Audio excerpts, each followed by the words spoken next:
They should prove this. Important point. Mr. Kojo, thank you very much. And Lawyer Martin Pebo, I'll run up with you in a minute. So how will these, frankly, Kojo wants the police to also get into this investigation as well. In his view, they should have even started this and even searched Cicely Adapa's house earlier than today that we are hearing the OSP went to search her house.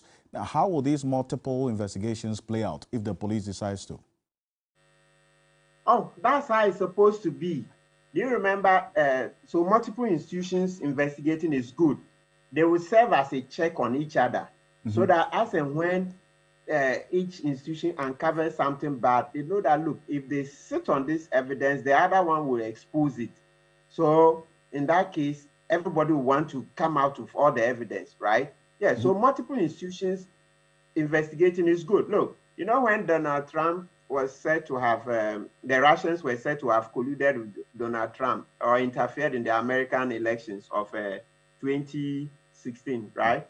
Yeah, you know, there were 17 U.S. organizations that investigated it, FBI, CIA, well, so many think tanks and other 17 different ones. So when you do that, it serves as a check. Right. And it didn't start the Donald Trump one. In history, I could give you a lot. But, well, time is up. So, but let's mention that the police, you know, traditionally, they've not been strong on politicians because the police themselves see themselves as part of the executive.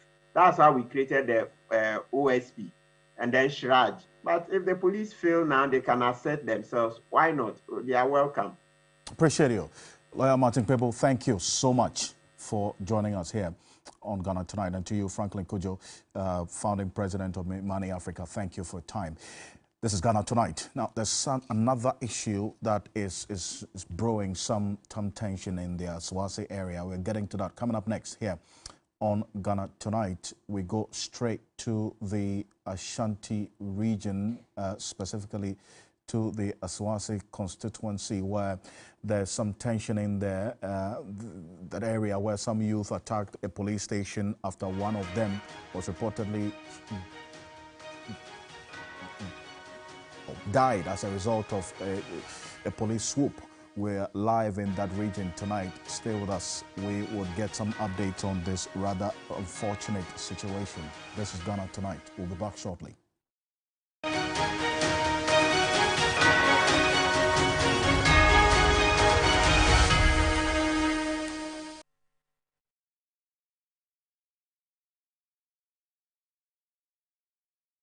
Ladies and gentlemen, we're going to demonstrate to you the superior properties of Flamingo paint as compared to other paint brands on the market.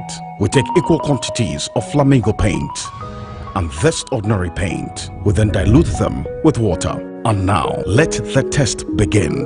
The gentleman on the left is going to apply the ordinary paint, and the gentleman on my right will use the Flamingo superior paint. As you can clearly see, Flamingo has the obvious better hiding. Furthermore, Flamingo has painted a much larger area. You know, one bucket of Flamingo paint is equal to several buckets of any other paint brand on the market. Flamingo paint is made with superior formulation to give superior durability, superior hiding, superior coverage. Flamingo paint, simply superior. Everybody knows Acrobato. And if you know Acrobato, it means you know Endpoint Homeopathic Clinic. Endpoint Homeopathic Clinic is my pillar. Let's hear what others are saying about Endpoint Homeopathic Clinic. Who will be careful Endpoint one? Chesena me ankasa me period na say problems wom ntina ma wo ho idea ma me papa chesena nya asem ketewa na me coin point no mo hwe me modem no mo hwe bibia na so mo meduro me fire no ene ma won kra me nu kofro kwa na mkwan mu a eba head everything yourself me ma me no adwodwo eda ho a wontumi nante ene ne ko Endpoint o mama nu nura ene ne ho eden a watimi asori anante. That's Endpoint for you. Of Acrobato. Hello. Hey, ohwehwe what che okay a free bra wo di Endpoint wa dance am me call you no me Johnson se man enkoyie e paso na ma yemre nyina na ma gina sebema na me be fie for there e ho na nyina jaresa. You heard everything. I have secret. Endpoint is my secret. Endpoint Homeopathic Clinic. I'm free. Franco Trading Enterprise is your leading mobile phone, accessories, and your electronic retail outlet. You can buy any item online at the comfort of your home from Franco Trading Enterprise. Just download the Franco Trading app on Google Play Store or App Store, or visit our website at www.francotrading.com. You can buy all brands of mobile phones, television, air conditioning, home theaters, and any other accessories. For online purchasing and more inquiries, just call us on 0501 502 670. Franco Trading Enterprise. We are still the home of quality mobile phones and accessories.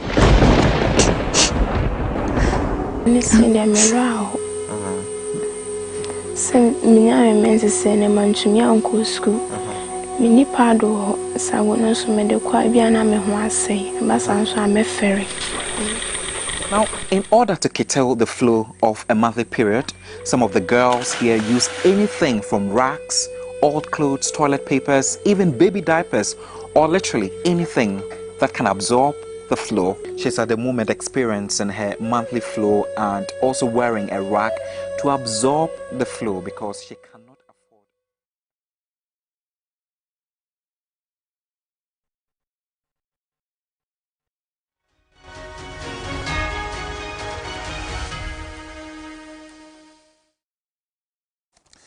Welcome back. This is Ghana Tonight. The Ashanti Regional Police Command has commenced investigations into circumstances that led to the death of a resident of Aswasi Guru.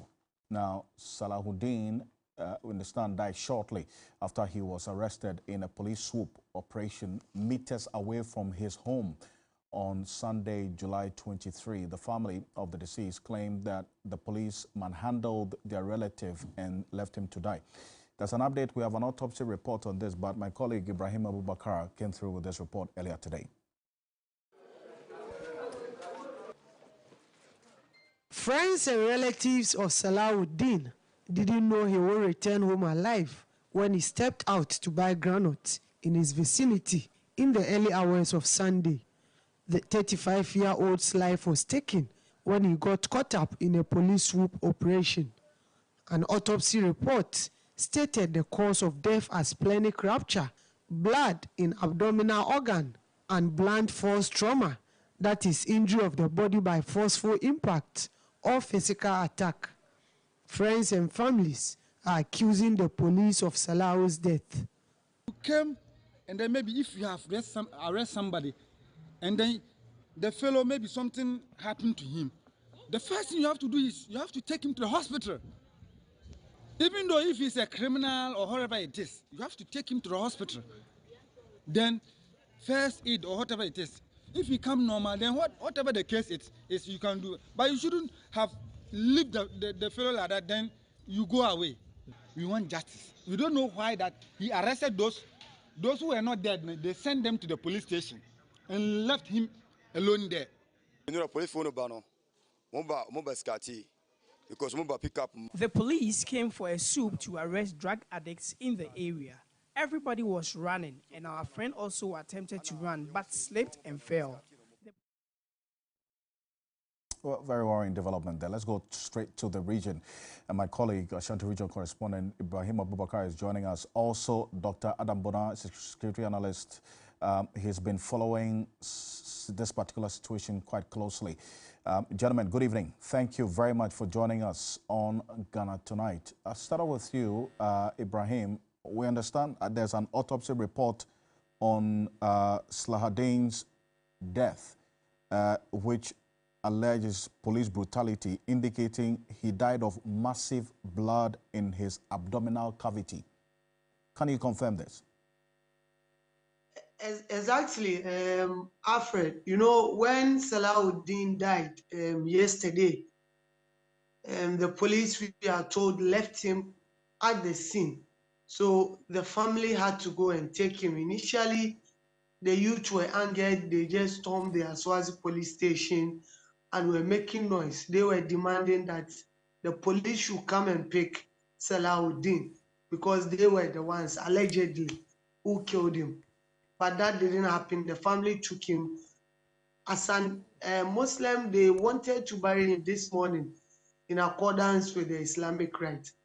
But then they were advised that since they are demanding for justice, it will be prudent they go and conduct an autopsy and keep it before they go ahead and bury Salahuddin. So in the morning when we go there, they sent Salahuddin to Komfanochi Teaching Hospital for that autopsy to be conducted. In fact, it was conducted and the results came out to show that, because when they were even making those allegations, and the police were also saying that that's not true. It was when they were chasing them that Salahuddin tripped and fell and he died from that. But then when the autopsy report came out, it really indicated that, in fact, he was physically abused. In fact, they were saying his ribs, along his ribs, and also the neck, that's where he sustained major injuries leading to his death. So the autopsy reporter, they have presented the report to the regional police commander as well, and the regional police commander has assured them that investigations will be conducted, so they should give him some time.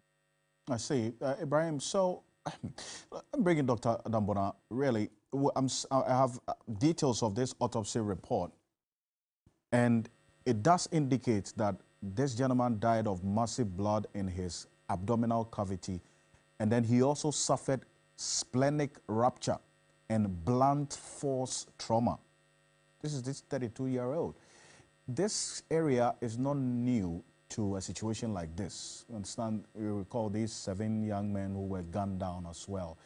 I mean, what's your own reading of this situation after it occurred? Well, Alfred, good evening, and good evening to your reporter. Condolences to the bereaved family in the Ashanti region, Aswanse to be specific.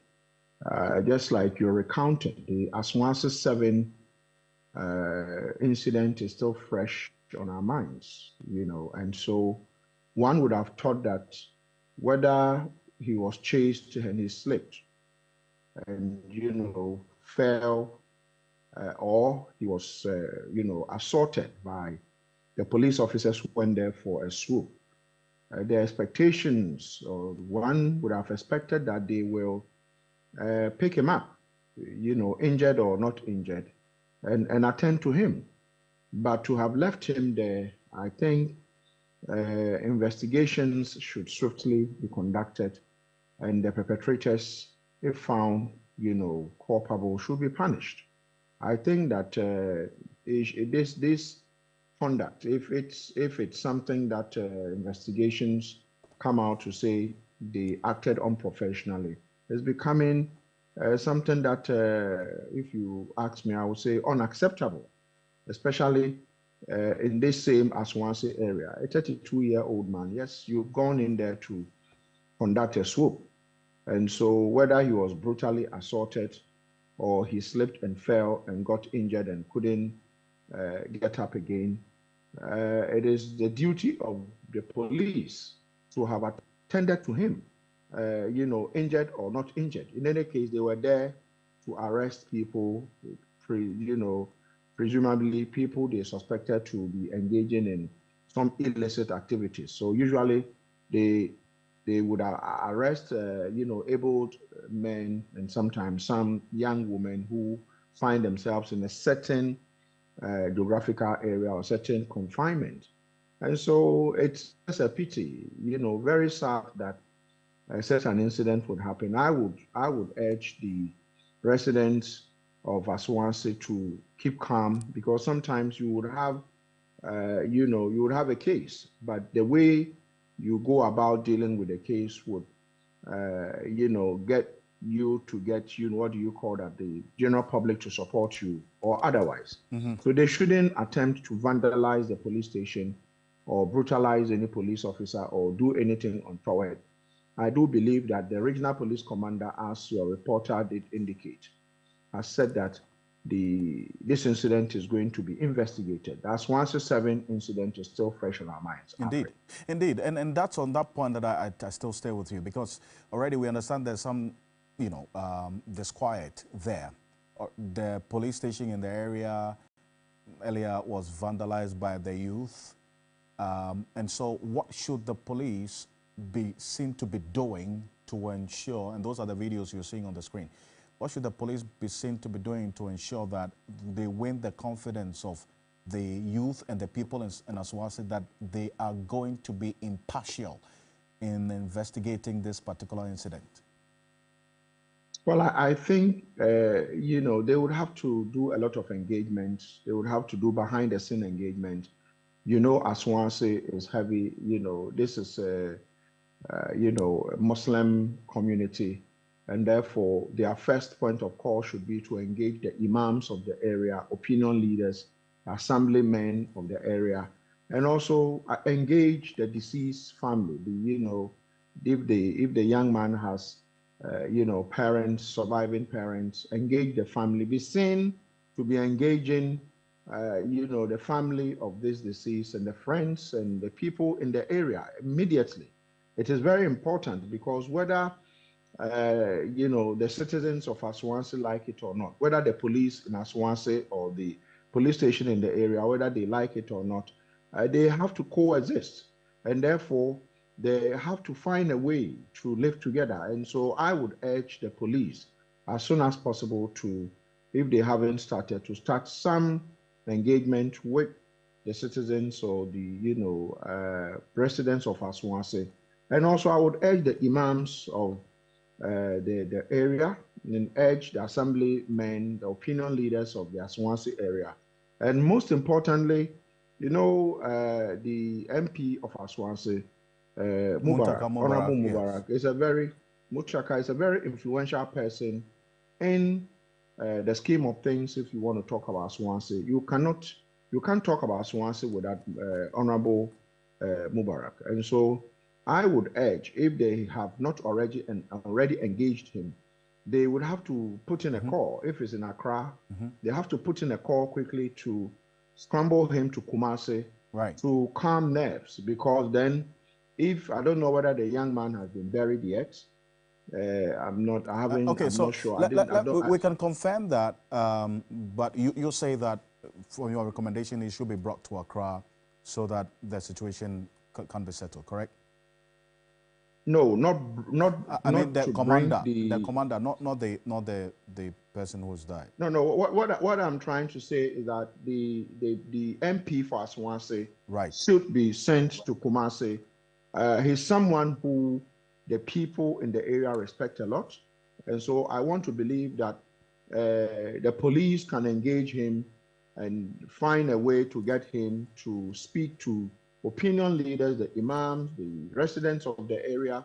I think that it's a very delicate issue. And if the young man who unfortunately has lost his life, I don't know, maybe you need to confirm whether he's been buried or not. It's important to know so that we can situate this, because usually you know how Kaka's death turned into something in Nigeria. It was when they were going to bury Kaka, Macho Kaka, that unfortunately, some other persons died and some other persons got injured. And so all these things should be something that we can learn a lesson or two from. Indeed. Dr. Adambona, appreciate your time. And let's confirm this. Ibrahim, so you've been at the family house since morning. Has the gentleman been buried? Yes, Alfred. He was buried around 1:30. That's when they came back from the hospital with that autopsy report. So, as we speak, Salahuddin has been buried. Okay. Dr. Bona, so in 30 seconds, how does that change the dynamics of this particular case, Dr. Bona? Well, I want to believe that probably before the burial, the young men would have attacked the place. But I think that looking at that place can be very volatile. So I think that the burial doesn't change things much. I think there still has to be a lot of, conversation, engagement, citizens, engagement with the police, police engagement with the citizens.